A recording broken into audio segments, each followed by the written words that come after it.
वासुदेवाय।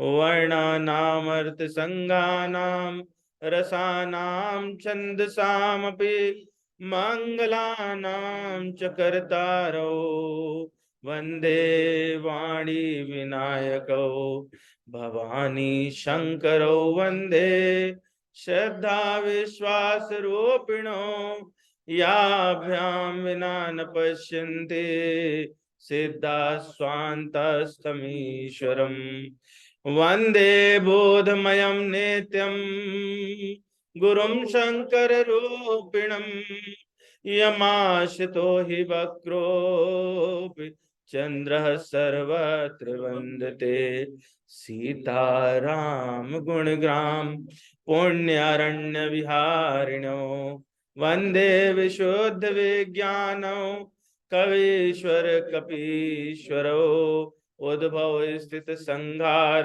कारिणीं क्लेशहारिणीं सर्वश्रेयस्करीं सीतां नतोऽहं राम वल्लभां वागर्थाविव सम्पृक्तौ वागर्थ प्रतिपत्तये जगतापितरौ वन्दे पार्वती परमेश्वरौ कर्पूरगौरं करुणावतारं संसारसारं भुजगेन्द्रहारं सदा वसन्तं हृदयारविन्दे भवं भवानी सहितं नमामि।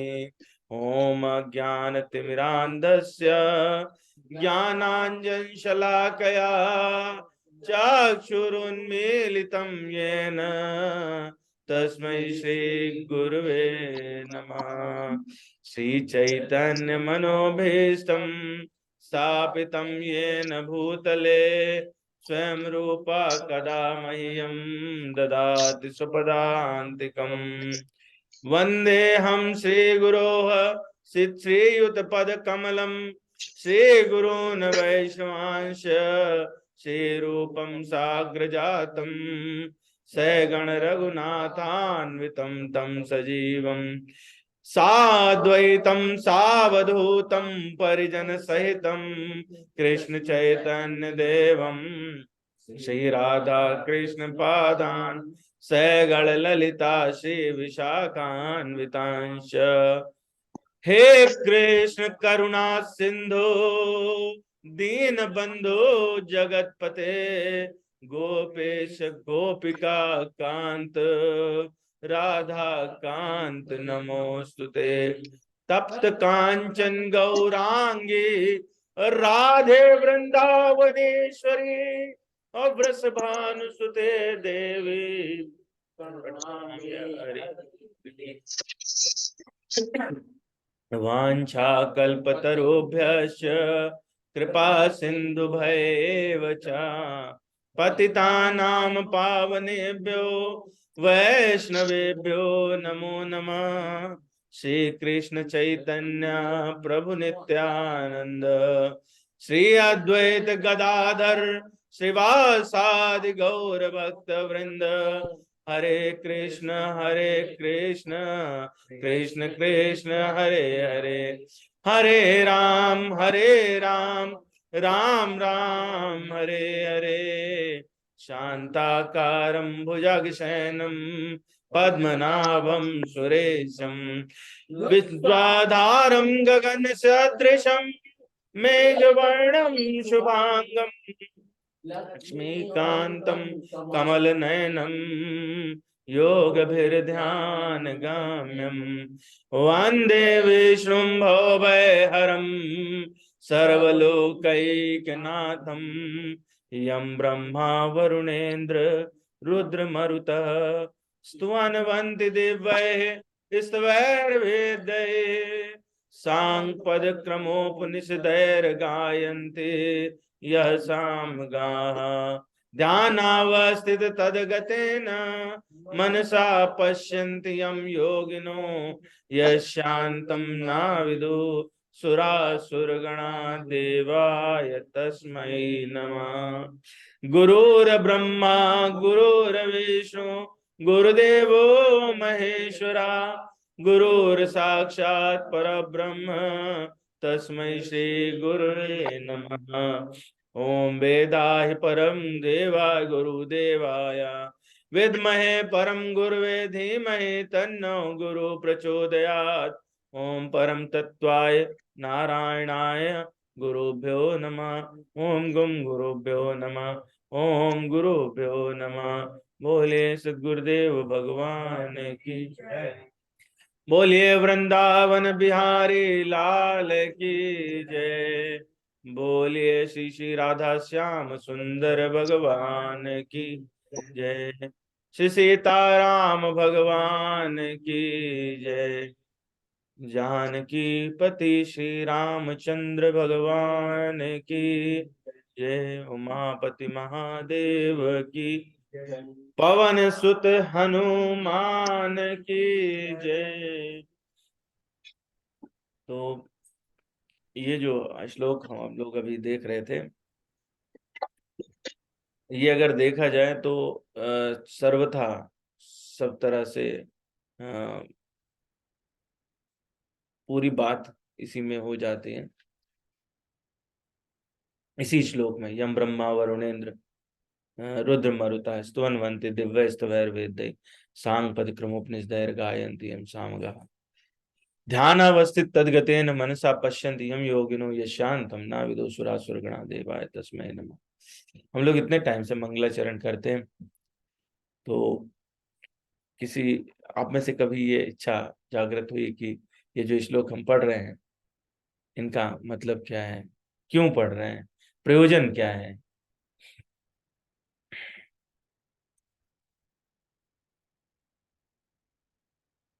सबसे पहले ये जो मंगलाचरण है, ये रामकृष्ण मानस के पर्सनल है, इसमें भगवान की आराधना करते हैं। क्यों क्यों पढ़ रहे हैं, क्यों पढ़ रहे हैं? एक तरीके से सभी भगवान और देवी देवताओं को का हम आवाहन करते हैं। सभी तो नहीं कर रहे हैं हम, उस भगवान का कर रहे हैं, लेकिन उसके साथ साथ दूसरे भी। इसीलिए हमने कहा कि ये आवश्यकता थी, ये मन में प्रश्न आना चाहिए कि हम इसका मतलब क्या है। चलिए, आपकी तरफ से प्रश्न नहीं आया तो मैं बताऊंगा नहीं। जब ये प्रश्न आएगा तब हम बात करेंगे, ठीक है? बहुत लंबे समय से, अब तो 1.5-2 साल हो गए ये चल रहा है, तो आ, मन में था कि कोई पूछेगा, कभी कभी तो कोई पूछेगा, पर किसी ने कभी पूछा नहीं आज तक। पूछेगा तो तब जब ज्ञान होगा सर। नहीं, ज्ञान तो क्या है, इच्छा नहीं है। ज्ञान की उत्पत्ति इच्छा से होती है। मुक्ति का रास्ता इच्छा के द्वारा है। भगवत प्राप्ति इच्छा मात्र से है। तो जो सब है उसका मूल क्या है? इच्छा। ठीक है, इच्छा पे इतनी बात इसलिए कर रहे हैं क्योंकि हम लोग जो जिस श्लोक पे आज डिस्कशन करने वाले हैं उसमें भी कुछ ऐसी ही बात है इच्छा संबंधी। तो पिछले वाले श्लोक में क्या हम लोगों ने देखा था, क्या था वो श्लोक?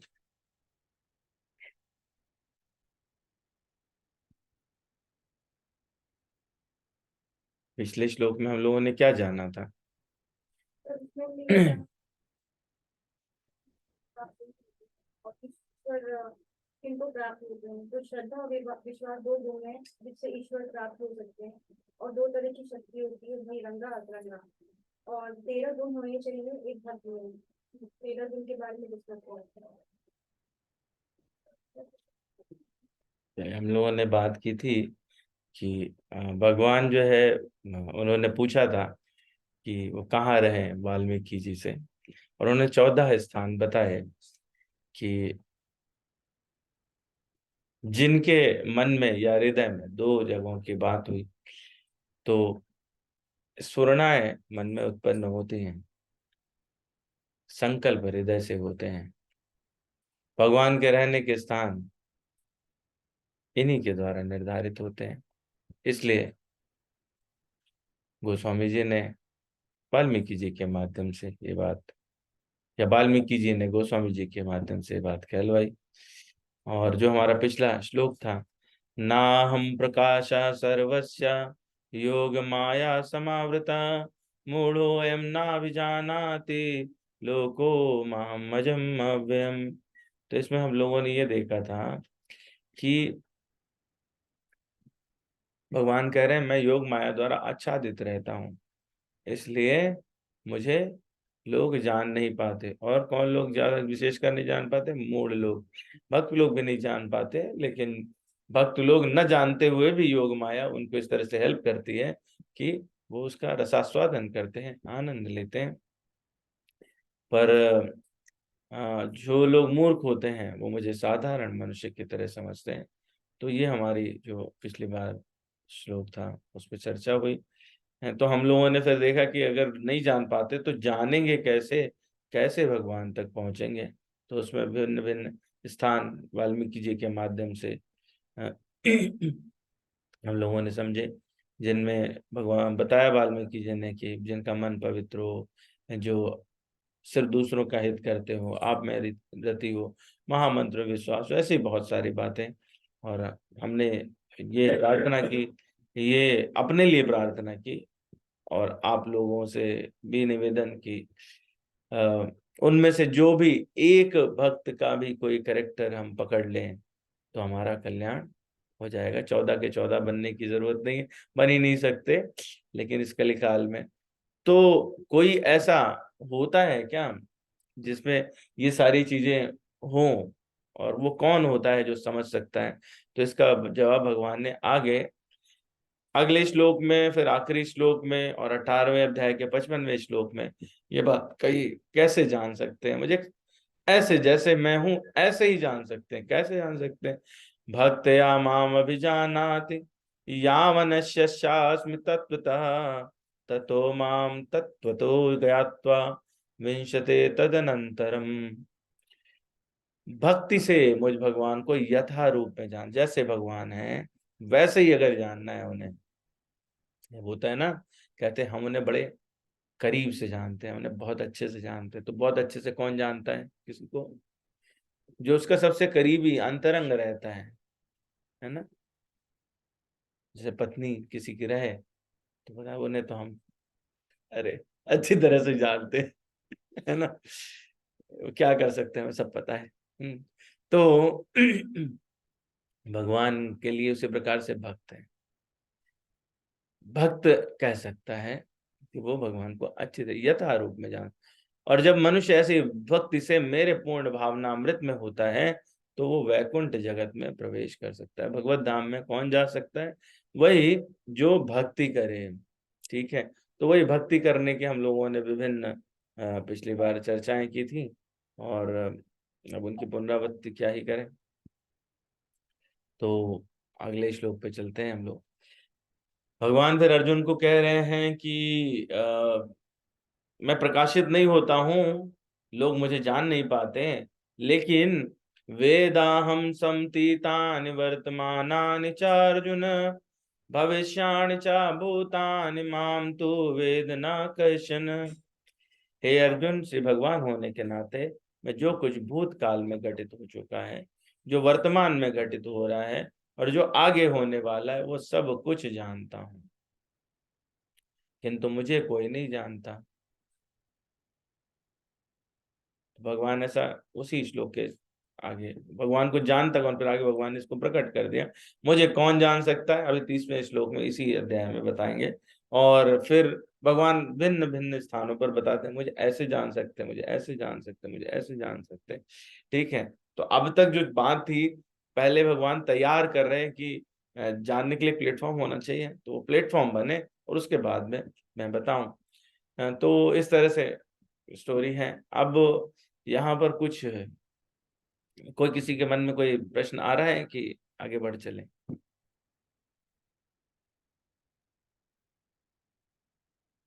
भगवान होने के नाते मैं कुछ जो भूतकाल में घटित हो चुका है, जो वर्तमान में घटित हो रहा है, और जो आगे होने वाला है, वो सब कुछ जानता हूँ। एक सवाल ये है, हाँ बोलिए। कि वो जानते हैं तो वो ये भी जानते हैं कि किसका कल्याण होगा किसका नहीं होगा। बिल्कुल सही बात है। तो फिर जब उनको पहले से ही पता है कि किसका कल्याण होना है किसका नहीं होना है, तो फिर मनुष्य के पास क्या रह जाता है कि वो मेहनत करे। बहुत बहुत ही बढ़िया प्रश्न है, और आपको उत्तर पहले ही पता है। लेकिन फिर भी चलिए, आपने जो है वो सिर्फ इसलिए ताकि मैं कुछ कह सकूं, इसलिए यह प्रश्न किया। आपका बहुत बहुत आभार। भगवान ने यहाँ पर संबोधन दिया है। क्या संबोधन दिया? कि पहले कह रहे हैं वेदाहम, वेद मतलब जानना, अहम मैं वेदाहम समतीतानि, भूतकाल को, वर्तमानानि जो अभी चल रहा है वो, चार अर्जुन, हे अर्जुन, भविष्याणि चा, भविष्य को भी, भूतानि माम तू वेद ना कश्चन, है ना। तो ये मैं भविष्य को भी जानता हूँ, वर्तमान को भी जानता हूँ, और भूत को भी जानता हूँ। किनके? प्राणियों के। लेकिन मुझे वो नहीं जानते। ठीक है। तो भगवान ने यहाँ पर प्राणियों के संदर्भ में कहा कि वर्तमान, भूत और भविष्य, ये किसके लिए है? प्राणियों के लिए है। उनका मेरे लिए, मैं जानता हूँ। ठीक है। भगवान ने अपने लिए नहीं कहा कि भूत, भविष्य और वर्तमान। ऐसा क्यों? ऐसा इसलिए क्योंकि भगवान जो है वो काल से परे हैं, कालाच्छिन्न है, कालातीत है। काल जो है भगवान को बाधित नहीं करता। ठीक है। कोई भी चीज भगवान से ऊपर, भगवान के अंदर है लेकिन उनसे ऊपर नहीं हो सकती। तो काल जो है वो भगवान का पार्ट है, लेकिन वो भगवान से ऊपर नहीं हो सकता। ऊपर होगा तभी तो हम काल के अंतर्गत जाएंगे। तो हम काल के अंतर्गत हैं, इसीलिए हमारा भविष्य, भूत और वर्तमान है। भगवान के लिए वो सारा का सारा कैसा है? वो सब का सब वर्तमान ही है। उसमें कोई भूत, भविष्य और वर्तमान तीनों पृथक नहीं है। इसलिए भगवान ने जो है वो अपने लिए क्या कहा कि वेदाहम, है ना। और बाकी के लिए उन्होंने वर्तमान, भविष्य और प्राचीन या भूतकाल की बात करी है। तो भगवान के लिए जो ये सब है वो कैसा है? वो भगवान के लिए सब वर्तमान ही है। कैसे? इसको कैसे समझ सकते हैं? इसको ऐसे समझ सकते हैं, पिक्चर कौन कौन देखने गए हैं? अगर कभी तो देखी होगी जीवन में, है, सिनेमा हॉल में तो देखी होगी। है? कौन सी पिक्चर देखी थी पिछली बार? सभी हो गया। अच्छा। हम्म। तो जब हम वहां जाते हैं किसी मूवी थिएटर, घर पे भी देखते होंगे ना? तो जब देखते हैं तो उसमें उस 3 घंटे में उसका भूत, भविष्य और वर्तमान सब दिखाई देता है। पर वो आपके लिए क्या है? वो आपका क्या है? आपका वर्तमान है। भगवान उसी प्रकार से दृष्टा है, और सामने जैसे जो घटित होता है वो उनके लिए तो सब वर्तमान में ही घटित होता रहेगा, है ना। लेकिन वो सिनेमा में जो हम सारे पात्र हैं, जिनको उन्होंने नाट्यशाला में भेजा है, तो वो सब काल के कारण, उसके अंतर्गत होने के कारण भूत, वर्तमान और भविष्य का खेल रचते रहते हैं। हमारे जीवन में ये भूत, वर्तमान और भविष्य क्यों आते हैं? भूत, वर्तमान, भविष्य इसलिए आते हैं क्योंकि हमें पूर्व काल की स्मृति नहीं रहती। यदि स्मृति रहे तो वो कॉन्टिन्यूएशन में रहेगा। तो उसमें भूत, वर्तमान और भविष्य की कहानी नहीं रहेगी। भागवतम में देवहूति और कपिल भगवान का संवाद है। उसमें वो बताते हैं कि जब बच्चे का जन्म होने, जब भ्रूण में आता है, तो उसको पिछले 100 जन्म याद आते हैं, और वो 100 जन्मों में सोचता है कि मैंने ये किया, ये किया है। कि इसीलिए ये बात कही जाती है जो हमारे समाज में प्रचलित है कि जन्म लेने से पूर्व गर्भ में बच्चा अनेक अनेक प्रार्थनाएं करता है कि अब मुझे किसी तरह से इस बार संसार में आऊंगा तो वो सारे जतन करूंगा जिससे वापस नहीं आना पड़े, क्योंकि उसको पिछले 100 जन्मों की स्मृति हो जाती है। परंतु संसार में आता है तो क्या होता है, उसको महामाया का असर पड़ता है, और उस महामाया के असर पड़ने के कारण उसको सब विस्मृत हो जाता है, और संसार से प्रेम होना उत्पन्न होना शुरू हो जाता है। हम लोग चर्चा करेंगे संसार से प्रेम क्यों उत्पन्न होता है। तो इस तरह से भगवान जो है वो सबको जैसे सिनेमा से में आप देखते हैं ऐसे ही देख रहे हैं, या फिर भगवान को लोग क्यों नहीं देख पा रहे हैं अब? उसमें तो पर्दा रहता है ना, पर्दे का पात्र बाहर देख सकता है क्या? नहीं देख सकता। दूसरा उदाहरण भी है, हाँ आप लोग देखते होंगे कि कार टिंटेड ग्लास रहते हैं, है ना? तो टिंटेड ग्लास वाली जो कार रहती है उसके अंदर जो व्यक्ति रहता है वो सब देख सकता है ना? पर हम देख सकते हैं क्या कि टिंटेड ग्लास वाली कार के अंदर कौन बैठा हुआ है? तो वो टिंटेड ग्लास क्या है? वो टिंटेड ग्लास जो है, वो टिंटेड ग्लास वही योग माया या महामाया है। वो टिंटेड ग्लास होने के कारण हमको उस तरफ कुछ नहीं दिखाई पड़ता, हमको तो भगवान से कोई प्रीति भी नहीं होती। हाँ, लेकिन जो व्यक्ति जानता है कि ये गाड़ी तो राज्यपाल की है, ये गाड़ी राष्ट्रपति की है, ठीक है, वो तुरंत समझ जाता है, उसके मन में परिकल्पना भी आती है ना। बजाय इसके भी कि ग्लास के अंदर से उसे कुछ नहीं दिखाई दे रहा, लेकिन उसको जानकारी है इस बात की, उसके संस्कारों में यह है कि वो जैसी देखे पहचान ले, इस तरह का अभ्यास हो रखा है, तो वो देखता है तुरंत। तो संत लोग इसीलिए भगवत दर्शन कहीं भी कर सकते हैं, क्योंकि उन्होंने इसके लिए अनेक अनेक जन्मों से अभ्यास किया, और फिर भगवान की कृपा से उनको वो बात अंदर प्रकाशित हो जाती है, और वो टिंटेड ग्लास होने के बावजूद भी अंदर वो जान जाते हैं किस कार के अंदर कौन बैठा हुआ है। ये अंतर जो है हम प्राणियों में और भगवान में हमेशा रहता है, वही सेम टिंटेड ग्लास है। तो वो भगवान के लिए योग माया है, हमारे लिए हम जिस तरह की भावना रखते हैं, भगवान से प्रीति है, हम उस कार को जानते हैं, जाने हम भगवान के कृत्यों को जानते हैं, उनकी लीलाओं का आनंद लेते हैं, तो वो हमारे लिए भी योग माया हो जाती है। उस टिंटेड ग्लास होने के बावजूद भी हमें अंदर पता चल जाता है कि अंदर कौन बैठा हुआ है। आज तो फैमिली विजिट है राज्यपाल साहब की, है ना? तो आज राधा मोहन आएंगे, ऐसा भक्त को आभास हो जाता है। लेकिन जो लोग अभक्त हैं, जिनका कोई लेना देना नहीं है, बोले होंगे कोई, ठीक है, उनको पता भी नहीं चलता कार के अंदर कोई बैठा, खाली जा रही, है ना? इस प्रकार की बात है। तो जो लोग मूर्ख हैं, वो लोग, उनको ये सब ना पता होने के कारण वो भगवान को कैसे समझेंगे? वो यही समझेंगे कि ये जो है वो तो भगवान कोई चिरकालीन नहीं है, भगवान गुणातीत नहीं है, भगवान जो है अविनाशी नहीं है। उनको क्या लगेगा? उनको लगेगा कि भगवान जो है वो जन्म लेते हैं, मृत्यु होती है, सब ऐसे ही है, एक खेल है जिसके लिए, या विभिन्न प्रकार की बातें जो हम लोग अक्सर करते रहते हैं।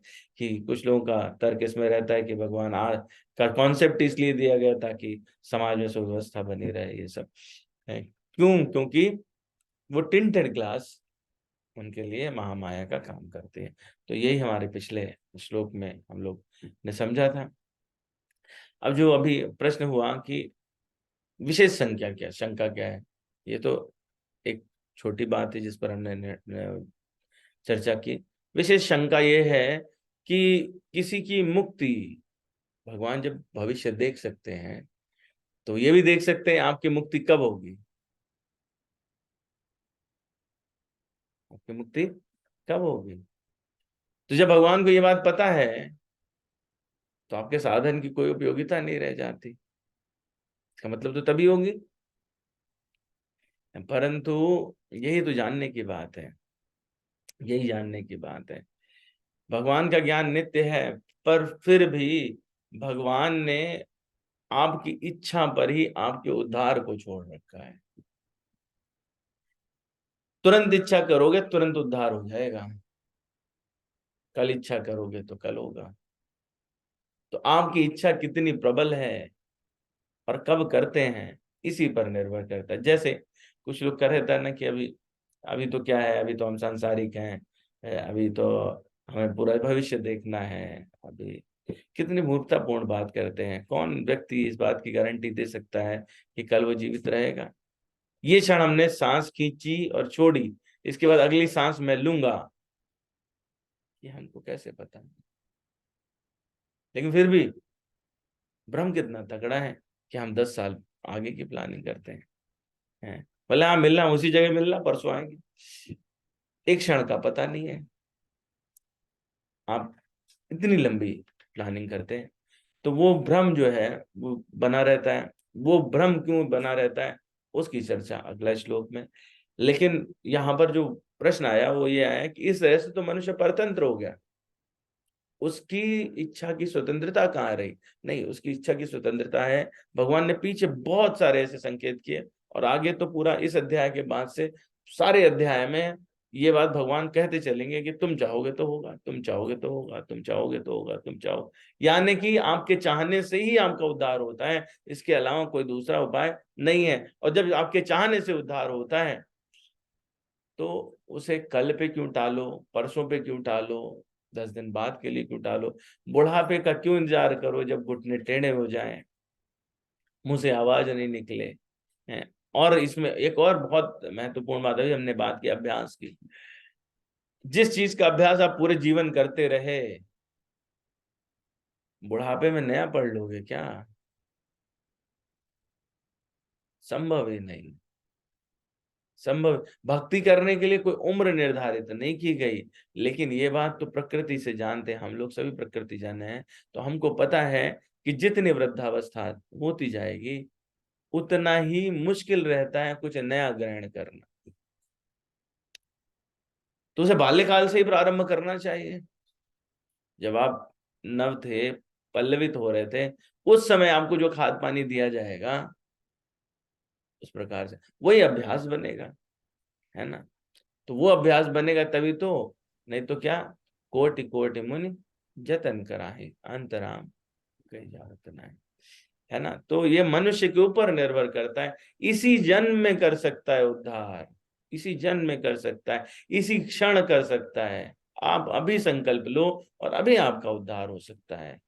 पर वो संकल्प नहीं आता, वो एक क्षण बाद ही, एक क्षण भी नहीं बीतेगा। आप सोचोगे अच्छा चलो अभी तो करना है, तो बोले हाँ आप घर पहुंचे पहले फिर करें, इसी समय आपने संकल्प तोड़ा। और ये अड़चने, ये आड़ आप स्वयं लगाते हैं, हर बार लगाते हैं आप। भगवान के पाने में विलंब नहीं है, आपके आड़ लगाने के कारण विलंब है। दरवाजा ही नहीं खोल रहे, दरवाजा ही नहीं खोल रहे। बाहर खड़े हैं, दरवाजा खोलोगे तो आएंगे, रुक जाओ अभी ये काम निपटा लें तब दरवाजा खोलेंगे, वो काम भी निपटा लें तब दरवाजा खोलें। काम तो ऐसे हैं कि जो कभी निपटने वाले नहीं है। आज जो आपके पास है वो कल के किसी के पास नहीं था। सेम कार्य है, वर्षों से, जब से जीवन की उत्पत्ति हुई तब से उसी प्रकार के कार्य चल रहे हैं। वो चार जो बेसिक चीजें जो आप करते हैं वो सब लोग कर ही रहे हैं, सारे जीव कर रहे हैं। उसमें नया क्या है? नया क्या है? नया सिर्फ आपके पास है। मनुष्य के पास में एक चीज जो विशेष है वो क्या है? भगवान की दी हुई, जो पशुओं से भिन्न करती उसको, वो क्या है? विवेक। विवेक उसको पृथक करता है। तो ये विवेक है जो आपको ये बताएगा कि हमको क्या करना चाहिए। उस विवेक को हम दबा देते हैं, हर क्षण दबाते हैं। कब ऐसा होता है कि जब आपको नहीं पता होता कि ये कार्य है के ठीक है। खिलाफ ऐसा लगता है कि साला दुनिया का सबसे अलग बॉलर है दूसरे के खिलाफ। हाँ और वाकई तो ये जो बात है वो क्या होती है कि आप हर क्षण अपने विवेक को मानते ही नहीं है, अपनी बात नहीं मान रहे। किस व्यक्ति को नहीं पता है कि जुआ खेलना गलत बात है? फिर भी क्योंकि विवेक को सम्मान नहीं दे रहे। किस व्यक्ति को यह बात नहीं पता कि मदिरापान गलत काम है? किस व्यक्ति को ये नहीं पता परिस्त्री गमन गलत काम है? किस व्यक्ति को अन्य सारे विचार उनके विषय में नहीं पता? सबको पता है। और किससे पता है? विवेक से। लेकिन उस विवेक को क्या हम सम्मान देते हैं? नहीं देते। हर क्षण उसको हम इस प्रकार से करते रहते हैं। तो भगवान की सर्वज्ञता से मनुष्य की मुक्ति परतंत्र नहीं हो रही। एक्चुअली मनुष्य जो है वो, क्योंकि भगवान ने तो अभी 19वें श्लोक में ही कहा था, बहु नाम जन्म नाम अंते ज्ञानवान माम प्रपद्यते। अनेका अनेक जन्म के बाद, तो मनुष्य जन्म तो भगवान के हिसाब से जो आपको दिया जाता है, शास्त्र कहते हैं प्रथम जन्म मनुष्य का, और उसके बाद जो अगला मनुष्य का जन्म वो आपका अंतिम जन्म है, अगर आप उसको सार्थक कर लो तो। लेकिन हम उद्धार के लिए प्रयत्न ही नहीं करते। जब हम प्रयत्न ही नहीं करते तो क्या है, फिर तो हम जो कर्म करेंगे उसका प्रारब्ध बनेगा, उससे कीड़े मकोड़े बनेंगे, फिर अलग अलग योनियों में, जिसमें जैसा जिसका आचरण रहे, जैसी आसक्ति रहे। ठीक है, जिनको यौन क्रियाएं बहुत पसंद है वो कबूतर कबूतरी और इस प्रकार के जीव बनेंगे। जिनको खाना बहुत पसंद है वो लोलुपता वाले जीव बनेंगे। तो वो उनका जीवन, जिनको जड़वत व्यवहार पसंद है वो वृक्ष इत्यादि बनेंगे। आप जिससे जैसा व्यवहार करेंगे प्रत्युत्तर में आपको उस प्रकार का व्यवहार इस जीवन में मिलता है, और जो प्रारब्ध आपका बचा रहता है वो आप अगले जीवन में भोगते हैं। और ये बड़ी विशेष बात है, हम लोग चर्चा कर चुके हैं चौथे अध्याय में, कि सिर्फ मनुष्य जीवन ऐसा है जहां पर आपको अपने विवेक से अपना प्रारब्ध ठीक करने का चांस मिलता है। दूसरे जन्म में कहो कि पेड़ अपना प्रारब्ध ठीक कर ले, आगे कर्म ऐसा करे कि बढ़िया हो जाए, नहीं। अब जो वो यहाँ करके गए, जो इस मनुष्य जन्म में आप करके गए, वो आप इसके जाने के बाद सब पूरा भोगोगे, सब काटोगे, वापस आओगे। वो भी क्या, भगवत कृपा से वापस आओगे, तब आप उसमें कुछ वापस प्रयत्न करके ठीक कर सकते हैं। और प्रयत्न क्या करना है, बहु नाम जन्म नाम अंते ज्ञानवान माम प्रपद्यते वासुदेवा सर्वमिति समात्मा सुदुर्लभा। यह बात जाननी कि भगवान ही सब कुछ है, उन्हीं के द्वारा सब हो रहा है, मैं भी उन्हीं का के द्वारा संचालित हूँ, इतनी सी बात जाननी है, जिसको हम नहीं जान पाते, और अनेक अनेक करोड़ों करोड़ों जन्म हम इसमें। तो भगवान का जो ये संकल्प है, वो अगर कोई हृदय से इसको समझ ले और शास्त्रोक्त कर्म करे, गुरु की आज्ञा का पालन करे, संतों का जो बताया हुआ पथ है उसको पालन करे, तो वो निश्चित तौर पे अपना उद्धार इसी जन्म में, आज ही अभी इसी वक्त कर सकता है। उसमें क्षणिक भी विलंब नहीं है। लेकिन वो बात इतनी आसान नहीं है। वो आंखें ही नहीं हो पाएंगी जब तक आपको देखने की प्रैक्टिस नहीं होगी। वो देखने की प्रैक्टिस के लिए हमको विशेष प्रयत्न करने होंगे। भागवत पुराण में 11वें स्कंद के 20वें अध्याय के 7वें श्लोक में चर्चा है, और भगवान क्या कहते हैं वहां पर, न देहम आद्यम सुलभम सुदुर्लभम प्लवम सुकल्पम गुरुकर्णधारम मायानुकूलेन नभस्वतेरितम पुमान भवाब्धिम न तरेत सायात्मः। उन्होंने वहां कहा कि जो व्यक्ति इस जन्म को पाकर भी अपना उद्धार नहीं करता, वो अपनी आत्महत्या कर रहा है। अगर आप भगवत प्राप्ति के मार्ग में नहीं लगते तो आप उतना ही बड़ा पाप करते हैं जितना कि आत्महत्या करने के बराबर होता है। इसीलिए भगवान जब कहते हैं ना कि सुंदरकांड में, कि चाहे चराचर का द्रोह करने वाला क्यों ना हो, मेरे सन्मुख आए, करो तई सद्य साधु समान। लेकिन वो प्रयत्न, उतना सा प्रयत्न, भगवान के सन्मुख जाने का प्रयत्न, वही प्रयत्न नहीं करते हम। वो प्रयत्न क्यों नहीं करते? क्योंकि हमको अभ्यास ही दूसरी वस्तु का करना है ना। तो मायानुकूलेन न वस्तुरितम पुमान पवाब्धि न तरेद सा आत्मा। आत्महत्या करने का कार्य हम दिन प्रतिदिन रोज करते जा रहे हैं। तो उस आत्महत्या के पाप से कौन भोगेगा? जो करेगा वही भोगेगा, है ना। तो भगवान ने विभिन्न विभिन्न स्थानों पर ये बात कही कि अपना उद्धार करने का अधिकार, सामर्थ्य, समझ सब आपको मनुष्य शरीर में दे दी गई है। तो भगवान ने ये तय नहीं किया कि आपका उद्धार कब होगा। तो ये एकमात्र चीज है जो भगवान ने तय नहीं की है, वो आप पे छोड़ी है। आप अगर मनुष्य जीवन का ये सुख पा करके, भगवत कृपा मिलने के बाद भी इस जीवन को पाके, मैंने कितनी बार ये बात कही, और इस मैं खुद नहीं कह रहा हूँ, गोस्वामी जी ने लिखा है कि किस कैसे मिला मानव शरीर आपको, वो भगवत कृपा से मिला, वो अपने पुरुषार्थ से नहीं मिला, अपने कर्मों से नहीं मिला। तो जो चीज अपने को अपने कर्मों से ना मिले, खुद के कृत्य से ना मिले, खुद के प्रयत्न से ना मिले, और अनोखी चीज हो है, तो उसको सजो के रखते हैं, उसका बेहतर इस्तेमाल करते हैं, ना कि उसे कूड़े में डाल देते हैं। तो हम उस चीज का कूड़े में डाल रहे हैं, रोज गलत इस्तेमाल करते हैं। गोस्वामी जी ने उत्तरकांड में बहुत ही सुंदर चौपाइयां लिखी, हम लोग इसको पहले भी गा चुके हैं। भगवान राम पहुंच चुके अयोध्या, रामराज बन चुका, उन्होंने उपदेश करने के लिए जनता को बुलाया, और उसके बाद बहुत सुंदर सी 4 चौपाइयां जो आप सभी जानते हैं। एक बार रघुनाथ बुलाए, गुर द्विजपुर बासी सब आए, बैठे गुर मुनि अरु द्विज सज्जन, बोले बचन भगत भव भंजन। सारे लोग बैठे हैं, सारे लोग आए, और बहुत ही सुंदर से वचन कहते हैं भगवान। क्या कहते हैं? सुनहु सकल पुरजन मम बानी, कहूँ न कछु ममता उरयानी, नहीं अनीत नहीं कछु प्रभुताई, सुनहु करहु जो तुम्हें सुहाई। भगवान जो है ना, हमेशा आपको इच्छा, आपकी क्या इच्छा है आप करो। मैं अर्जुन को भी यही गीता के 8 और 18वें अध्याय में वो आखिरी में यही कहते हैं, यथेच्छा करो, जैसा तुम्हारी इच्छा वैसा करो। भगवान यहाँ पे जनता को भी यही बात कह रहे हैं कि आपसे कोई विशेष वो नहीं, पर हाँ आप सब अपने हो, इसलिए मुझे प्रेम हुआ और मैंने आपको बुलाया। कुछ अनीति लगे, कुछ गलत लगे तो मुझे बता देना, और आपको ठीक लगे तो कर लेना।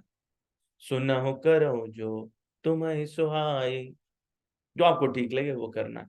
ठीक है, तो इच्छा भगवान ने आपको दे दी, निर्णय लेने की क्षमता आपने दे दी, है ना। भगवान उसके आगे बताते हैं, बहुत ही सावधान करते हैं। सोई सेवक प्रियतम मम सोई, किसी के लिए भी बात है। सोई सेवक प्रियतम मम सोई, मम अनुशासन माने जोई। जो भगवान की बात सुनेगा वही तो उनका प्रिय बनेगा। लेकिन हम सुनते ही नहीं। कैसे प्रिय? आगे भगवान फिर बोलते हैं, जो अनीति कछु भाखो भाई, तो मोहि बर जाऊं भय बिसरा। मेरे पे मुझसे आप भय नहीं करना, कुछ गलत कहूं तो मुझे भूल जाना। लेकिन हमारा कर्म कैसा है कि भगवान सब सही कहते तो भी हम उन्हें भूल जाते हैं। ईमानदारी से सोचिए, कितनी बार ऐसा होता है कि हम दिन में भगवान को मन से याद करते हैं, अंदर से आवाज आती है कि हे नाथ आप मेरे हो, हे नाथ मैं तुम्हें भूलूं नहीं, हे नाथ तुम मुझे याद रहो, हे नाथ आपकी स्मृति बन। ये शरीर, ये इंद्रियां, ये सारी वस्तु, पत्नी, पुत्र, संपदा, सब किसने दी है? कितने ही लोग हैं जिन्होंने आपसे कहीं ज्यादा पुरुषार्थ किया, लेकिन फिर भी उन्हें प्राप्त नहीं हुआ। बावजूद उसके हमको कृतज्ञ होने के हम क्या करते हैं कि भगवान को वैसे, जो अनीति कछु भाखो भाई, तो मोहि बर जाऊं भय बिसराई, बड़े भाग मानुष तनु पावा, सुर दुर्लभ सब ग्रंथ निगावा। बड़े भाग्य से मिला है मनुष्य का शरीर। उसको जब भाग्य से कोई चीज मिली, मतलब आप सोचो एक लकी ड्रॉ हो जाए और उसमें एक घड़ी मिल जाए, एक छोटी सी चीज में, उसे भी संभाल के पूरे जीवन बताते रहते हो कि ये घड़ी ना, ये तो लकी ड्रॉ में मिली मुझे। लेकिन जो आपका सबसे बड़ा भाग्य का उदय हुआ, उसके लिए हमने कभी कृतज्ञता ही नहीं व्यक्त की। कभी उठे और सुबह हमने ऐसा कहा कि अरे अभी तो मैं सांस ले रहा हूँ, भगवान मेरे पास तो आपकी उपासना करने का मौका है, आपको जानने का मौका है। कभी ऐसे सोचते हैं हम? सोचते ही नहीं। वो कृतज्ञता व्यक्त की, लकी ड्रॉ में हमारी लॉटरी निकली और हमको ये शरीर मिला, मनुष्य शरीर, लेकिन फिर भी हम उसको ऐसे ही जाने दे रहे हैं। पूरा जीवन चला जा रहा है, क्षण प्रतिक्षण बीतता जा रहा है, हमने कुछ किया नहीं। बड़े भाग मानुष तनु पावा, सुर दुर्लभ सब ग्रंथ निगावा। ये किसके लिए? देवता भी इसके लिए तरसते। क्यों? क्योंकि मुक्ति का मार्ग, उद्धार का मार्ग वो सिर्फ और सिर्फ मनुष्य योनि में है, वो देवताओं की योनि में भी नहीं। आप सुकृत करोगे, शुभ कर्म करोगे, पुण्य कर्म करोगे, आप देवता बन सकते हैं। भगवत प्राप्ति नहीं हो सकती, मुक्ति नहीं हो सकती। 1000 वर्ष बाद, 10,000 वर्ष बाद, जैसा आपका कार्य और आपका कार्यकाल, क्रियाकलाप थे, उसके प्रारंभ, उसके हिसाब से आप भोगोगे, आप देवता बन सकोगे, ब्रह्मा जी की पोस्ट तक पहुंच सकते हैं। वापसी यही होगी, कीड़े मकोड़े फिर बनना पड़ेगा, फिर वही रगड़ाई, फिर वही सारा कुछ। बावजूद इसके हम ये बात नहीं समझना चाहते। तो आगे क्या कहते हैं? साधन धाम मोक्ष कर द्वारा, पाए न जहि पर लोक समारा। शरीर क्या है? साधन है। इसको इसीलिए कहा जाता है, जो लोग भगवान के प्रति अपने को लगा देते हैं उन्हें क्या कहते हैं? साधक। शरीर को भगवान के लिए लगाने को क्या कहेंगे? साधक। और जब इस प्रक्रिया को क्या कहते हैं? साधना। इसीलिए साधन धाम मोक्ष कर द्वारा, पाए न जहि पर लोक समारा। इसको पाके भी अगर हम अपना दूसरा लोक नहीं बना रहे तो हमने क्या किया? ये हमारा जो गिफ्ट वाउचर, जिसमें इतना सुंदर शरीर मिला, उसको हमने ऐसे ही वेस्ट। और जो नहीं करते उनकी स्थिति क्या रहती है? सो पर त्रिदुख पावे, सिर धुनि धुनि पछताए, काल ही कर्म ही ईश्वर ही, मिथ्या दोष लगाए। तो क्या बोलेगा? समय खराब है, हमारा तो टाइम भैया खराब चल रहा है। हम तो जब से पैदा हुए तब से एड़ी रगड़े जा रहे, रगड़े जा रहे, रगड़े जा रहे, देखो जूते भी फट गए, हमें तो कुछ मिलता ही नहीं है। ये तो हमारे कर्म ही खराब है, कुछ भी करें सब गलत ही रिजल्ट आएगा। ठीक है। और फिर इससे भी बढ़ जाते, कहीं बोले भगवान कहाँ हो तुम, हो भी संसार में कि नहीं हो? अरे छप्पर फाड़ के कूद क्यों नहीं आते, लिंटर क्यों नहीं तोड़ देते? बताओ, पड़ोसी के यहाँ तो मर्सिडीज खड़ी हो गई, हमारे यहाँ तो बैलगाड़ी भी नहीं आ पाई, है ना? तो ऐसी स्थिति बनी रहती है और इसी भ्रम में हम पूरा जीवन निकालते रहते हैं। तो भगवान की दी हुई स्वतंत्रता के कारण भगवान खुद ही बंध जाते हैं। वैसा संकल्प कभी नहीं कर पाते कि आपके कितने जीवन होंगे, जीवन कितने होंगे आपके, ये आपने खुद ने डिसाइड किया। बस भगवान ने उस समय भी आपकी इच्छा का सम्मान किया था जब आपने जीवन चाहा था, जब आप भगवत धाम में भगवान के साथ थे और आपने चाहा, आपकी इच्छा हुई कि मुझे तो भोगने हैं, संसार में मुझे जाना है, भगवान ने आपकी इच्छा का सम्मान किया और भेज दिया। उसके बाद फिर आपने विभिन्न कर्म किए, अपने अपनी कमाई करी, अपना बैंक डिपॉजिट है, अपनी एफडी कब तोड़ोगे, कैसे उसको यूज करोगे, सब तुम्हारे ऊपर है। इसको अगर हम इसको समझ लें तो क्या होगा? हम इसी जन्म में, ये हमारा अंतिम जन्म हो सकता है। और कैसे बन सकते हैं? बहूनाम जन्म नामन्ते, ज्ञानवान माम प्रपद्यते, वासुदेव सर्वमिति समहात्मा सुदुर्लभ। वो दुर्लभ आत्मा बन सकते हैं, भगवान को जान सकते हैं। भगवान को जैसे ही जानते, भगवान में लगन लग जाती और जन्म मरण का चक्कर छूट सकता है, भगवत धाम की प्राप्ति हो सकती है। तो भगवान कभी इस बात का संकल्प नहीं लेते कि आपके कितने जन्म होंगे, ये हमारा खुद का है, हम अपने हिसाब से सब करते हैं। भगवान ने तो सीधे कहा, कोट विप्र बध लागहि जाहु, आये शरण तजहु नहीं ताहु। ब्रह्म हत्या करके भी कोई आए, भगवान की शरण पकड़ ले। इसका मतलब ये नहीं कि ब्रह्म हत्या कर दें, इसका मतलब ये है कि अगर कोई ऐसा करके आए तो भगवान उसको माफ करके अपनी शरण में ले लेते हैं और तुरंत क्या, सनमुख हो ये जीव मोहि जबहि, जन्म कोटि अग नासहि तबहि। कैसे नाश हो जाएगा? उस जीवन के बाद नहीं मिलेगा, प्रारब्ध तब भी भुगतना पड़ेंगे। ये बात बिल्कुल मन से मिटा दीजिए कि आपने कोई कर्म किया, उसका भोग नहीं भोगोगे, भोगना ही पड़ेगा। ठीक है, अवश्यमेव भोक्तव्यम, कोई दूसरा तरीका नहीं है। किसी भी भगवान की शरण लेने से वो दुख कम हो सकता है, हमको कम महसूस हो सकता है, हम नित्य आनंद में रह सकते हैं। शरीर का कष्ट शरीर के साथ ही समाप्त होता है, ये ऐसे नहीं जाता। तो चाहे जितना भी आप कर लीजिए, इस प्रकार की बात है। इसीलिए भगवान ने कहा इच्छा से क्या कर सकते हैं, अर्जुन को बताया इच्छा से क्या कर सकते हैं। हमने उस इच्छा की बात इसीलिए प्रारंभ में कही, इच्छा द्वेष समुत्थेन द्वंद्व मोहेन भारत, सर्वभूतानि सम्मोहम सर्गे यान्ति परंतप। इच्छा द्वेष समुत्थेन, इच्छा और द्वेष घृणा से उत्पन्न होने से क्या हुआ? द्वंद्व हुआ। परंतप कहते हैं शत्रु विजेता को, शत्रुओं को मारने वाले। तो अर्जुन को दो यहाँ पर उपाधियां दी, भरतवंशी और शत्रु। क्यों? भरतवंशियों का इतिहास रहा कि वो हमेशा शत्रुओं पर विजय प्राप्त कर लेते हैं। और दोबारा कहा शत्रु विजेता। तो कौन से दो शत्रु जिनकी अभी बात कर रहे हैं? क्या इशारा कर रहे हैं भगवान?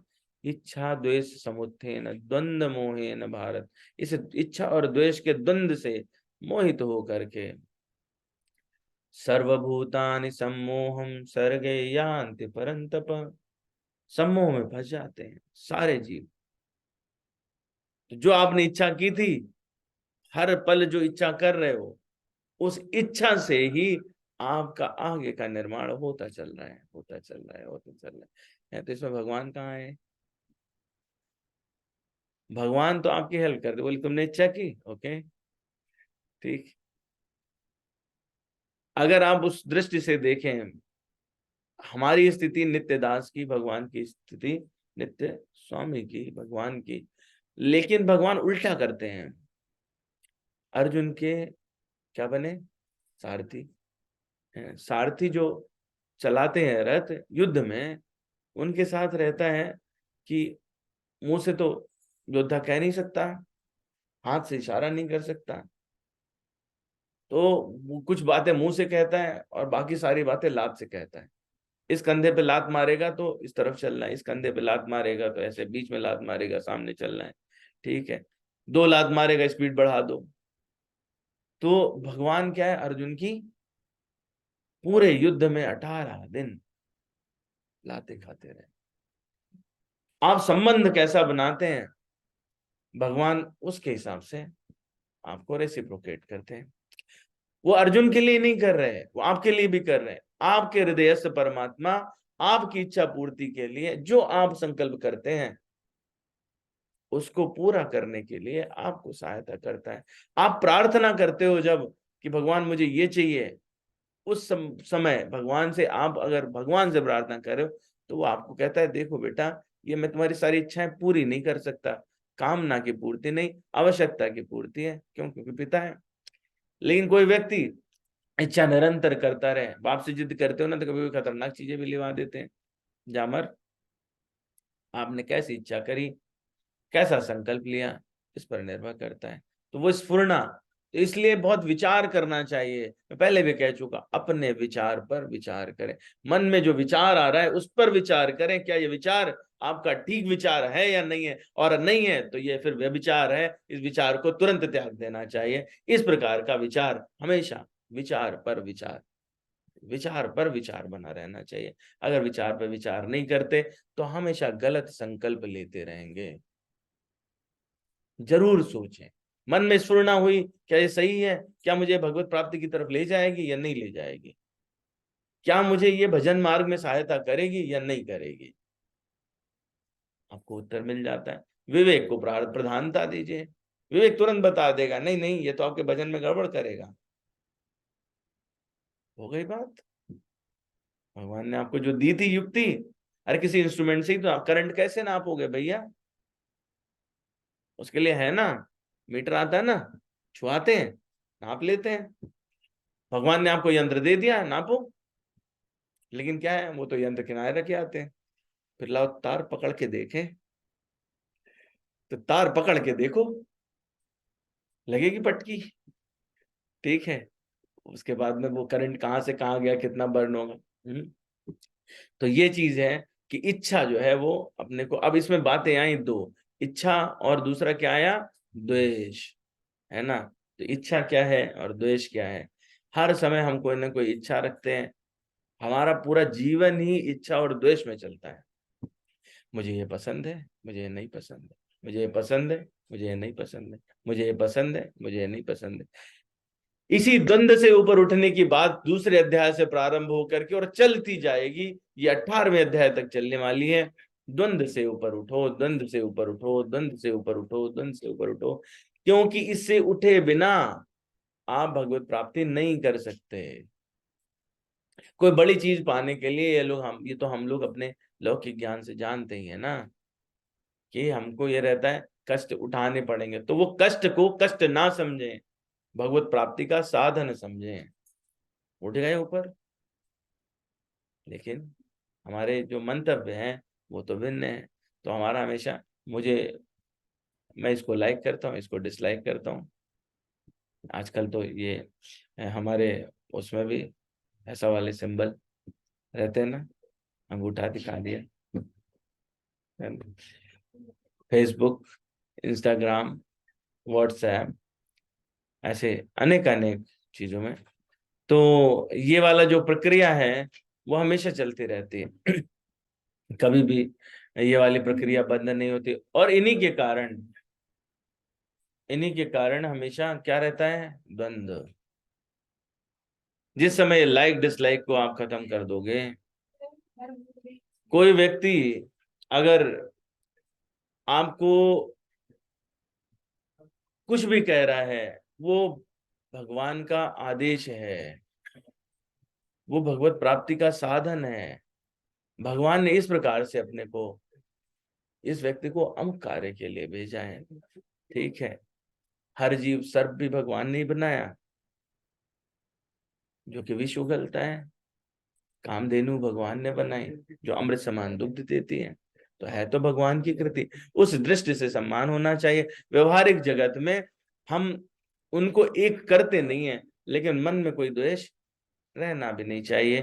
तो ये इच्छा और द्वेष कैसे बनते हैं, इन पर हम लोग सूक्ष्म चर्चा करते हैं। आज यही विराम देंगे, अगली बार हम लोग प्रारंभ करेंगे। बहुत ही सुंदर टॉपिक है ये, तो इसमें थोड़ा अपने को और सघन होना पड़ेगा। हर बार मैं सोचता हूँ कि अगली बार तो मैं 4-5 श्लोक लूंगा, और लेकिन वो ऐसा होता नहीं है, ठीक है। भगवान ने तीसरे अध्याय के 37वें श्लोक में ये बात कही, कामेश क्रोधेश रजो गुण समुद्भवा महाशनो महापापमा विद्येहनिमा वैरिणम। कैसे काम और क्रोध कैसे उत्पन्न हुए? जब आपका संपर्क रजोगुण से हुआ, जब आप वहां से चले, कहां से, भगवान के पास से, क्यों चले? वहां पर भी इच्छा थी और द्वेष था। इच्छा द्वेष के कारण ही जन्म हुआ। इच्छा हुई कि भगवान को देखा, उनसे ईर्ष्या उत्पन्न हुई, ये तो भोक्तारम यक तपसाम, मतलब पूरे संसार का भोग करने वाले तो यही है, मैं भी करके देखूं। अपने को भगवान से पृथक करने की इच्छा। कैसे करोगे भगवान में? यदि ये हमारे अंदर ये भावना रहती, वासुदेवा सर्वमिति, तो हम भगवान का पार्ट थे, भगवान भोग कर रहे थे तो हमको भोग मिल रहा था। लेकिन जैसे इच्छा उत्पन्न हुई पृथक होने की, तो इच्छा और द्वेष, उसके कारण आपका जन्म हो गया। और जैसे ही जन्म हुआ, भगवान से आपका प्रेम नित्य था। भगवान से प्रेम ऐसी वस्तु है जो नित्य है, विषय बदलते रहते हैं। जब आपका जन्म होता है तो वो प्रेम माता के स्तन से हो जाता है, दूध चाहिए, है ना। लेकिन थोड़े बड़े होते हैं तो एक विशेष प्रकार के भोजन से हो जाता है। पर वो तत्व पे ध्यान दीजिए, तत्व नहीं बदला, तत्व वही रहा, विषय बदल रहे हैं। छोटे थे, छोटे खिलौने में सुख थे, सुख ले लेते थे, छोटी छोटी कार बच्चे चलाते हैं ना। थोड़े बड़े होते हैं, बोले नहीं नहीं अब तो हमें जो है वो स्कूटी पे बैठना है। फिर आप जाते हो बड़ी महंगी वाली एक स्कूटी ले आते हो, उसे महीने भर 2 महीने बच्चे चलाता है, फिर कहते हैं अब तो हमारे से मन भर गया, अब कुछ और चाहिए। आप साधारण गाड़ी खरीदते हो तो बच्चा आपका कहता है कि हमें तो वो कौन सी क्या बोलते हैं उसको, रूफ, कौन सी रूफ, सनरूफ, यस, सनरूफ वाली, मुझे रटना पड़ता है ये सब। तो सनरूफ वाली गाड़ी चाहिए। पर आप ध्यान से क्या देखो, तत्व तो वही है, वही आकर्षण है, विषय बदल रहे हैं। और आपके साथ भी यही होता चल रहा है। जैसे जैसे शरीर बदलता जा रहा है आपका, दिन प्रतिदिन प्रति क्षण शरीर बदल रहा है, आपका जो आकर्षण है वो किसी किसी चीज में हो जाता है। जैसे हो जाता है उस प्रकार से उसका नाम हो जाता है, जैसे हो जाता है उस प्रकार से उसका नाम हो जाता है, उस प्रकार से उसका संबंध आप बना लेते हो। तत्व लेकिन वही है। तो वो क्या नित्य तत्व था, भगवत प्रेम का तत्व नित्य तत्व था, उसी से बाहर निकले थे। संसार में माया महामाया के चपेटे में आए, रजोगुण का प्रभाव पड़ा, और वो बिल्कुल प्रकट होकर के काम और क्रोध में सामने आ गए। और फिर उस चक्र में जो उलझे, कामेश क्रोधेश रजो गुण समुद्भवा महाशनो महापापमा। और ये सबसे ज्यादा विद्येनमिह वैरिणम, सबसे बड़ा शत्रु है ये। सबसे बड़ा शत्रु इच्छा, गलत इच्छा, सही इच्छा छोड़ के गलत इच्छा है। शाश्वत प्रेम, कृष्ण प्रेम, राम प्रेम शाश्वत था, लेकिन रजोगुण की संगति हुई, संसार में आए, माया का प्रभाव पड़ा, और फिर हमने क्या किया, अपने को खुद की इंद्रियों के भोग के लिए उसको प्रयोग करना शुरू किया, और इतना तुष्ट करने में लग गए। पत्नी से संबंध की इच्छा तो हम उसको प्रेम का नाम दे देते हैं, है नहीं। बच्चों से दूसरे प्रकार के व्यवहार की इच्छा, उसको प्रेम का नाम देते हैं, है नहीं। क्योंकि वो नित्य जो था वो तो कुछ और ही था। दूध में पानी मिलाते जाओगे, उसका वो स्वाद रहेगा क्या, नहीं रहेगा। और उसमें नींबू डाल दोगे तो फट ही जाने वाला है।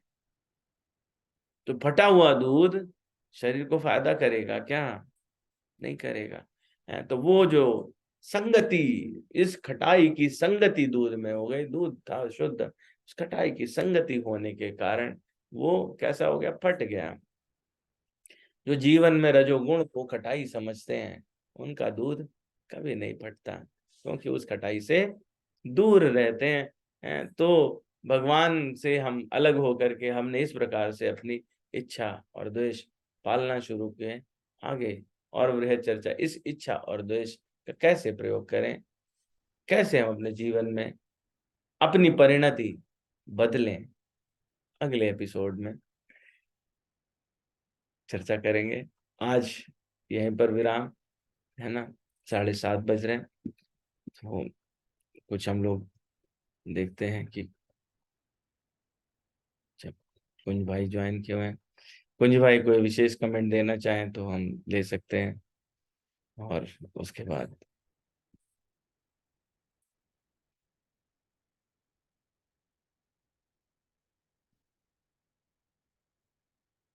डॉक्टर कुंज कुछ कहना चाहते हैं।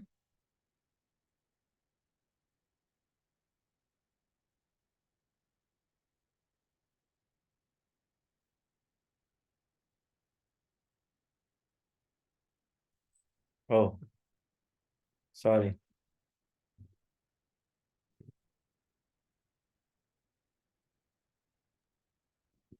क्या हुआ कि धन्यवाद, प्रणाम सभी, राधे राधे। हरे कृष्णा।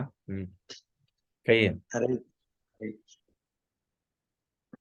यही सवाल मैंने पिछली क्लास में किया था, जिसका जी जवाब उन्होंने आप कृष्ण अवतार सर ने दिया था।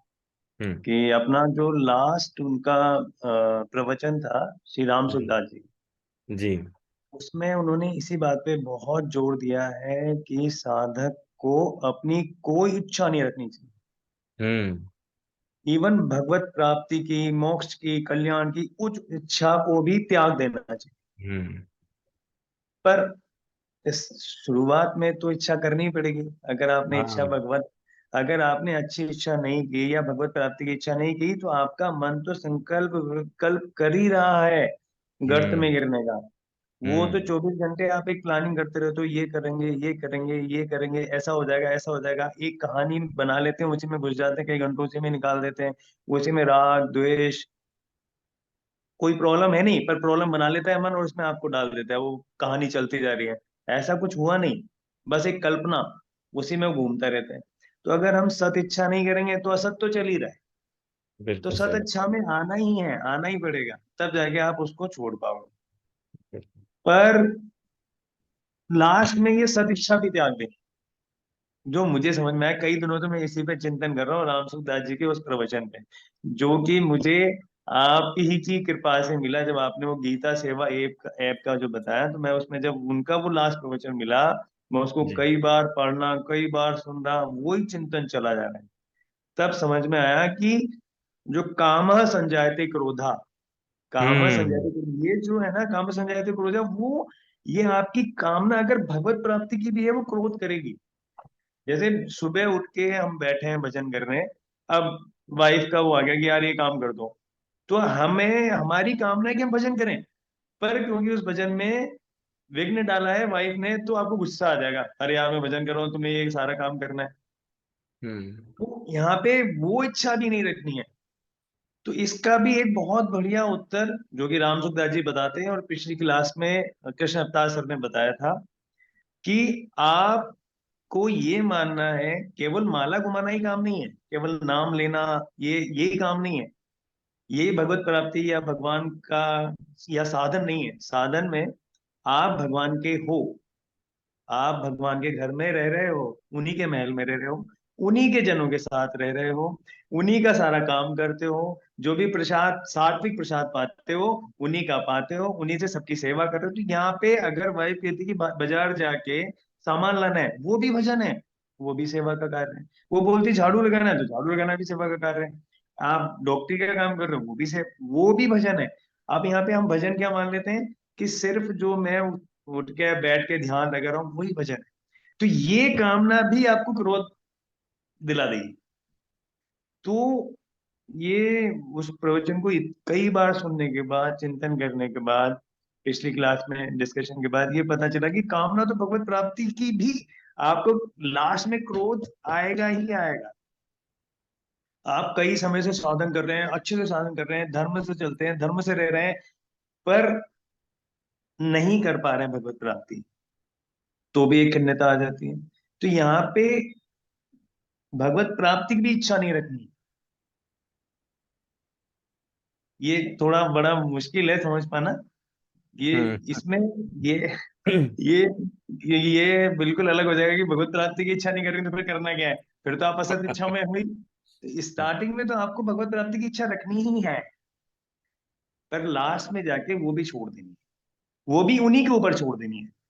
तो इसका आंसर जब कृष्ण अवतार सर ने पिछली बार दिया कि वो इच्छा रहित मन या शांत या चुप साधन, उसका मतलब ये कि आपके अंदर नाम रूप लीला और धाम, इसके अलावा कुछ नहीं चल रहा है, इसके अलावा कुछ नहीं चाहिए।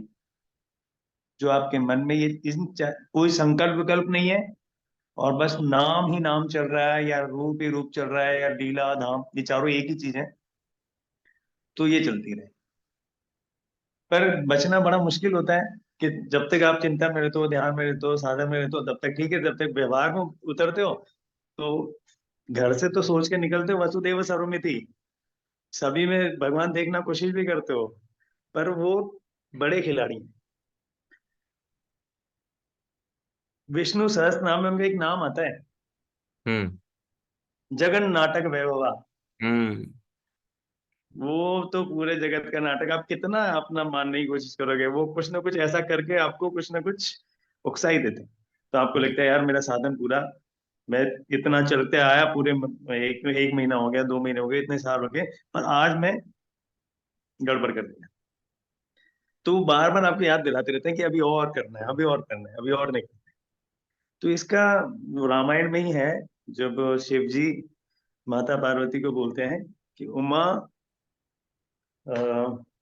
कहूँ मैं अनुभव अपना, सत हरि भजन जगत सब सपना। तो मेरे को ये 2-3 चीजें बहुत अच्छी लगती हैं कि उमा कहूँ मैं अनुभव होता, सत हरि भजन जगत सब सपना। तो ये जगत सपना ही है, जैसे सपने में सब कुछ चल रहा है वैसे यहाँ चल रहा है। इसको पकड़ लो, सबको सपना मानते हुए सपने में जो काम मिला है चुपचाप करते चले जाओ। दूसरा, कह हनुमंत विपति प्रभु सोई, जब तब सुमिरन भजन न होई। वचन ना हो। तो अगर आपका नाम नहीं चल रहा है, ये सबका अपना अपना प्रधान रहता है, एक रूप ध्यान करता है, कोई नाम जप करता है, या ध्यान धाम का चिंतन करता है, लीला का चिंतन करता है। पर मेरे मेरी जो अपनी मेरी तामसिक वृत्तियां बहुत ज्यादा है, तो कोशिश करता हूँ कि नाम चला लीजिए। क्योंकि वो चिंतन में धाम और सब नहीं आ पाता है, तो नाम पकड़ के रखने की कोशिश करता हूँ। तो मैंने हमेशा ये नोटिस किया है कि मैं ये कहूँ कि क्रोध नहीं आता है, आता है, आज भी बहुत है। और आपको तो मेरे बारे में पूरा पता ही है। तो वो क्रोध को, जब मेरा नाम बंद है तो मैं पक्का, फिर मैं उस माया में ही हूँ, फिर मैं संसार में हूँ, भगवान से अलग हूँ, और फिर क्रोध भी करूंगा, गलत काम भी करूंगा जो नहीं करने चाहिए, होते हैं। पर जब नाम चल रहा है तो आप मुझे कितनी भी गाली दे लो, आप मुझे कुछ भी कर लो, वो नाम मुझे बहुत बचाता है। तो जो हनुमान जी ने ये बोला है ना कि विपत्ति वो ही समय है जिस समय आपका नाम नहीं चल रहा है, जिस समय आपका सुमरन नहीं चल रहा है। हम्म। तो ये सुमरन ऐसा नहीं है कि सुबह बैठ के 1 घंटा करना है, 1.5 घंटा करना है, 2 घंटा करना है, नहीं। अव्यावृत भजनात्, जो नारद जी बोलते हैं, हम्म।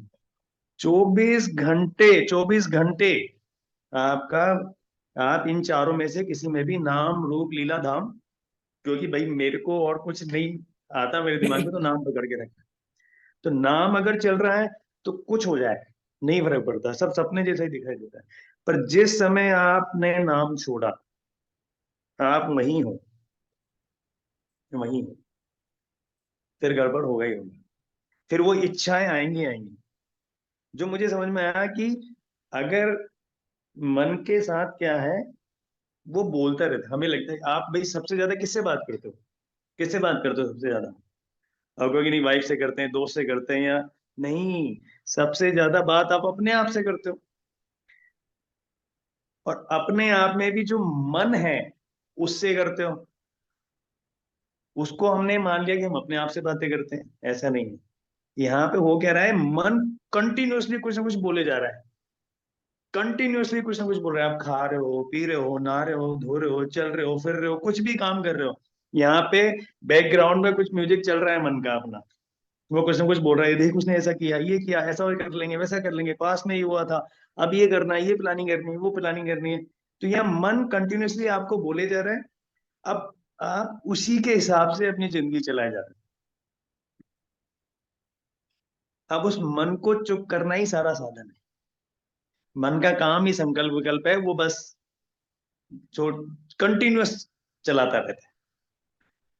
तो इसको सुनने की बजाय इसको सुनाना चालू कर। अब चाहे वो आप कुछ भी पकड़ लो, रामचरितमानस ले लो, गीता ले लो, नाम ले लो, रूप लीला धाम, इसको सुनाना है। ये बोलेगा नहीं नहीं वो इंसान बहुत गलत गड़बड़ है, उसमें तू चुप हो जा, अब तू सुन, हरे कृष्ण कृष्ण कृष्ण हरे हरे हरे राम, इसको सुनाना है। तो जब 1-1.5 घंटा साधन करके वहां तक ठीक है, उसके बाद जब संसार में, फिर वापस गड़बड़। तो ये जो साधन है वो 24 घंटे का है। नहीं तो विपत्ति वही है जब सिमरन और भजन नहीं हो रहा है, तब ये इच्छा करेगा ही करेगा। इस इच्छा से बचने का मुझे और कोई रास्ता ही नहीं दिखाई देता, इसको चुप करने का वो रास्ता ही नहीं दिखाई देता। आप कुछ कर लो, आप रामायण पढ़ो, आप गीता पढ़ो, कोई शास्त्र पढ़ लो, वेद पढ़ लो, सब कुछ पढ़ लो, पर अगर इसकी सुनते रहे तो ये आपको वहीं खड़ा रखेगा। महीनों साधन करो, 1 सेकंड भी अगर इसकी सुनी है, उस 1 सेकंड में ही ये गड़बड़ कर देगा। क्या हनुमत विपत्ति प्रभु सोई, जब तब सुमरन भजन न होई। वो जिस समय आपका सुमरन नहीं चल रहा है ना, उसी समय आप संसार में हो और आप फंसे हुए हो, आपसे कुछ गड़बड़ होगा ही होगा, चाहे मन से ही हो। शरीर से वाणी से ना करो, पर मन से गड़बड़ कर दोगे। इच्छा कोई सी भी हो, बड़ी फंसाने वाली है। पर क्योंकि हम साधक हैं, तो हमें सात्विक इच्छाएं करनी है, रासिक और तामसिक नहीं करनी है। अगर सात्विक नहीं करेंगे तो हम फिर हमारे मन में चलेगा ही तामसिक और रासिक, उससे निकल पाना द्वेष, राग द्वेष यही चलेगा। इसलिए हम सात्विक में आ जाते हैं। बाकी आप इस पे प्रकाश डालें, जितना थोड़ा समझा वो मैंने बोला। बहुत ही गूढ़ बातें करी हैं कुंज आपने। अ, ये वैसे चर्चा का विषय था, मैंने सोचा था इस पे जरूर थोड़ी चर्चा करूंगा। असल में प्रथम दृष्टया ये संभव नहीं रहता कि आप इन पे विजय प्राप्त कर ले, आप में इच्छा ना हो, द्वेष ना हो। परंतु इच्छा भी भगवान के हेतु से करनी है, द्वेष भी भगवान के हेतु से करना है, तो आपका जो पहला स्टेप है वो इससे स्टेबलाइज हो जाता है। बिल्कुल ठीक कहा आपने कि नाम नाम महाराज ऐसे हैं जिनसे रूप गुण धाम ये साथ में आ जाते हैं किसी का नाम लेने से, इसीलिए नाम को सर्वोपरि कहा गया। गोस्वामी जी मतलब उन्होंने तो यहाँ तक कह दिया कि भगवान स्वयं ही नाम की महिमा नहीं बता सकते। तो है जो आपने ये बात कही कि कह हनुमंत विपति प्रभु सोई, जब तब सुमिरन भजन न होई। इसके दो अर्थ हैं। एक है कि विपत्ति की परिभाषा क्या है, तो विपत्ति अपने को तब माननी चाहिए जब हम भगवान का स्मरण ना कर सकें। दूसरा जो लौकिक अर्थ है, दूसरा क्या है जो आप कह रहे हैं, वो क्षण जिस समय भगवान का स्मरण नहीं हो रहा सब विपत्तिमय है। इसका मतलब कि आपके ऊपर विपत्ति चल रही है। जिस समय आपको स्मरण हो सक रहा है, आप कर रहे हो, वही समय है जब आप विपत्ति से थोड़ा हटे हो। बाकी सारे समय जब विपत्ति चल रही है। मन की बात बड़ी सुंदर करी आपने, क्योंकि भगवान ने खुद ही कहा, मन के विषय में ही कहा है कि उद्धरेत आत्मना आत्मानम नावसादयेत। तो ये जो बात है वो क्या है कि मन ही आपका शत्रु है और मन ही आपका मित्र है। जो मन को साध लेता है वो इस मार्ग पे आगे बढ़ जाता है। पर इनसे भी ऊपर की बात है, क्या है कि हमें कुछ भी साधने की आवश्यकता नहीं है, हमें सिर्फ शरणागति लेने की आवश्यकता है। जो आपने पहले कही क्या कि भगवान मेरे हैं और मैं भगवान का हूं। जैसा भी हूं वैसा भगवान का हूं, भगवान जैसे हैं वैसे ही मेरे हैं। ये बात अंदर से जम जाए, इस बात को हम पूर्णता मान लें, जीवन में उतारना शुरू कर दें, और कोई भी कार्य वो ये सोच के करे ये तो भगवान का ही दिया हुआ कार्य है, तो अपने आप सारी परेशानियां सॉल्व हो जाएंगी। आपने जो है बहुत ही सुंदर तरीके से मार्गदर्शन किया। मैं सच में हृदय से आभार व्यक्त करता हूँ आपको। और समय कम होने के कारण मैं जरूर इस पर अगले उसमें मेरे विचार में था ये कि साधक हमेशा दो में द्वंद में रहता है, और ये संसार का कार्य है, ये हमारा साधना का कार्य है। अवश्य बात करेंगे, इसी को आगे बढ़ाएंगे। और बहुत बहुत धन्यवाद आपको, हाथ जोड़ करके दंडवत प्रणाम। आप ने मुझे सच में बहुत बहुत आभार। तो फिर हम लोग वापस प्रारंभ करें चौपाई, है ना।